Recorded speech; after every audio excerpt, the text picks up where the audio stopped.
What's happening, y'all? It's your boy Jess of All Trades. I'm back again, trying to get some more content going for y'all. We just picked up this 21 GT recently through the RTR style shark grill on there. It's might be kind of polarizing. Some would love it, some would hate it. This factory grill was a little messed up that was in there, so I picked this puppy up. But big news for today is we are going to be putting on a full exhaust because someone did kind of some janky work on the exhaust in the back. They had straight piped it with some little 2 1/4 pipes, and it just was not. It's just way too small, and it kind of sounds sort of trucky. It doesn't sound very good, and we're going to put some high flow cats in it. But we've already got it on a tire. They're kind of worn. I got them for my buddy, some NT05Rs on a 17 on some ZR1 wheels. I threw some little 1-inch adapters on there, but yeah, so we've been running it. It's a premium pack.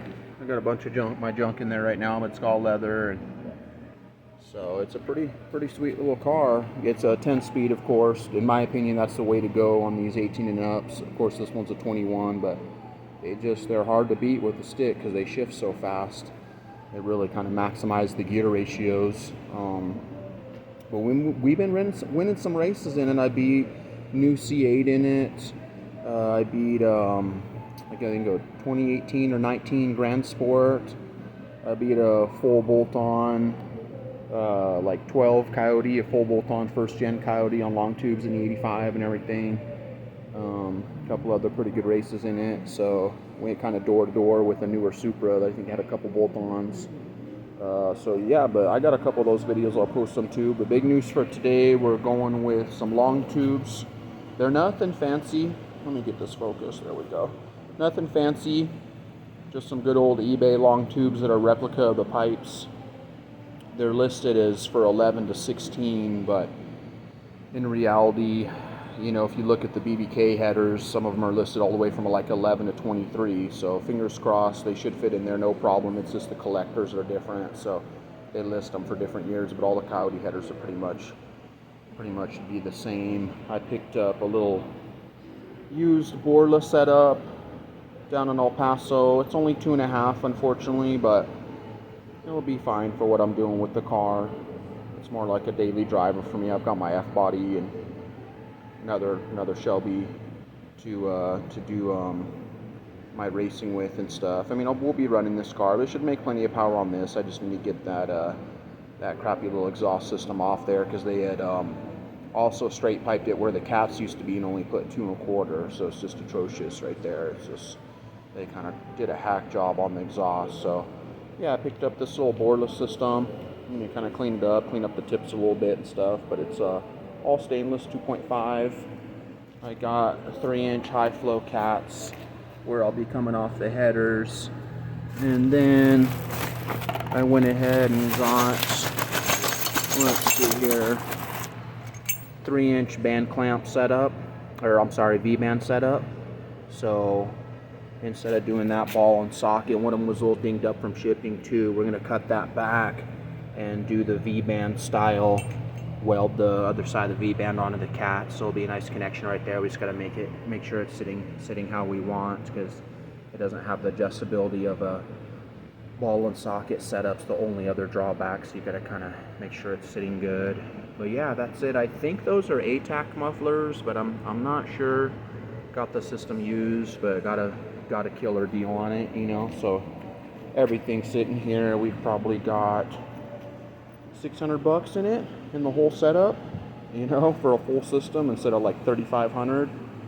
You know, some people might laugh at the eBay headers, but you know, we're on a budget here, and if I was going to spend $3,500 on exhaust, I would just put that towards like an ESS supercharger kit or something and make some real power. So got about $600 for everything you see here for a full system. So I'll let me get this on the lift and get it torn apart, and I'll update you guys in a bit. Alright, got her up on the lift. This is what the poor car was trying to breathe through. Freaking unbelievable, the work. Exhaust, like, look at that other tip's not even hooked up, it's just chilling right there. 2 1/4, people. Like, they would have been better off with the stock exhaust on there. Look at that. Look how they welded that in there. It's like, sheesh. Some people should just not be doing work on cars. So yeah, and then up here, check this out. It gets even worse. Look at that. Look at the way it welded it straight to the manifold. 2 1/4, guys. Poor coyote trying to breathe through that. Over here, it looks like they did put 2 1/2, but just super shady weld. So look at that. Look at this. Look at that 2 1/4.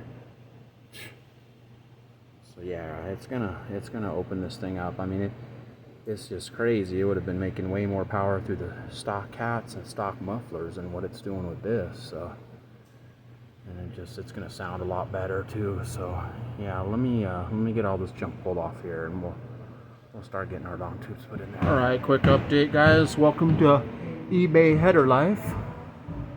As you can see, we had to do some pretty good massaging on that outside primary. I took it out and hit it with the torch and beat on it with a little bit with the ball peen, because I kind of already knew these pipes knockoff headers. They're an imitation of pipes.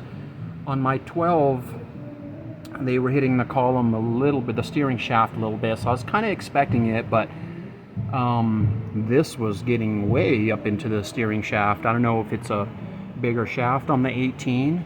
But yeah, I went ahead and did a little massaging. I mean, you know, old adage goes, you get what you pay for. So we don't have the budget for $1,000 headers right now. So, you know, a little extra of my labor. We had to massage on a little bit. And interestingly enough, I don't know if you guys watch Engine Masters with Freiberger, but they did a test, and they did some pretty big old dings on some primaries, and it didn't lose any power. So I'm not too worried about really losing any power with that. So the steering shaft does fit down on there now. The engine's not sitting in its final position. It's just still a little tight. I don't want to get, when the engine rocks, I don't want it to get any spark knock or create any rattling issues. So it's going to need a little more massaging. It's going to have to come out one more time so I can get rid of the ball and socket, and we're going V-band flange. Well, this didn't come out too bad for just a MIG on a stainless setup. I'm not a professional welder, but it's not too bad. Got a couple little dimes chilling in there, so it's on there. We're going to be doing V-band, of course, which is a nice leak-free setup. It just looks like I got it pretty square on there.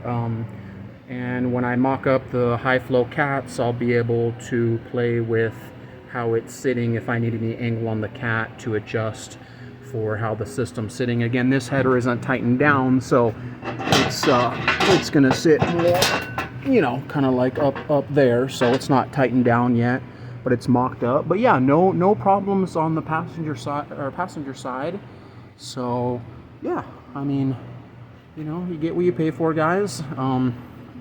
It's nice because I'm getting the full 3-inch outlet with a V-band flange, where they claim on the site that that's like 3-inch, you know, and it is 3-inch right there, but it's not. The outlet of it's more something weird like 2.75 or something like that. So open that up to a true 3-inch.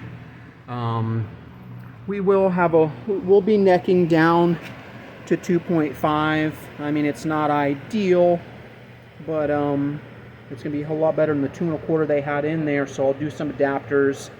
You know, it'll neck down it'll go into the 3-inch high flow cats right there. And then that will neck down to the 2.5 factory intermediate pipes. And it'll go into the Borla 2.5 all the way out the back. So it'll be fine. It's going to make some good power for what I'm doing.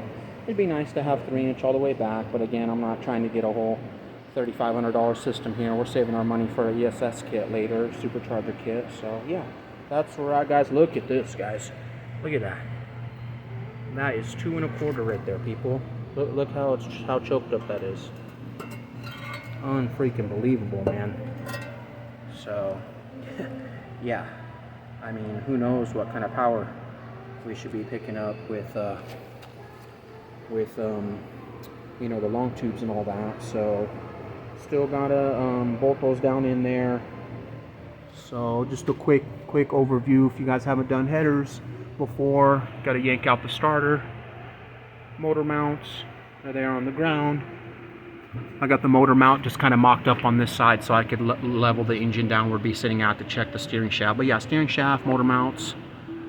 I was able to sneak it in with the factory studs. They say to take all of them out, but the hardware that comes with these is a little janky. I like to reuse as many of the factory studs as I can. But on this side, you have to take a lot of the studs out to get the headers physically in there.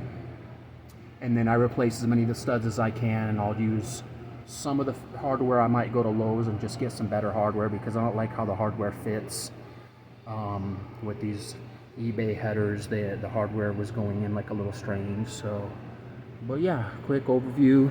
Support your engine real safely. Obviously, when it's up on the mounts, I got that one-legged jack. So that's where we're at with it. I'll catch up with you guys when I get these bolted down and start fabbing up some stuff. Alright guys, sorry I didn't update you midway. I've been thrashing on this thing for hours. It's probably about 8 o'clock now in the evening, but it is done. Our cats, the welds on the cat side to fill in some gaps, so it's not the fanciest, but the 3-inch high flow cats are in there, and I use the pipe expander to expand the 2.5-inch factory mid pipe. As you can see, I just have a very small amount of that mid pipe left, and then it goes plug and play right into the complete boreless system all the way out the back. I still got to clean these tips up. They had them painted black, so I got to sand that down. But yeah, as you can see, it is done. So I'm gonna get it down off a cold and do a cold start. Get it off the lift. Get the first cold start with the long tubes, 3-inch high flow cats, and the full Orla cat pack system.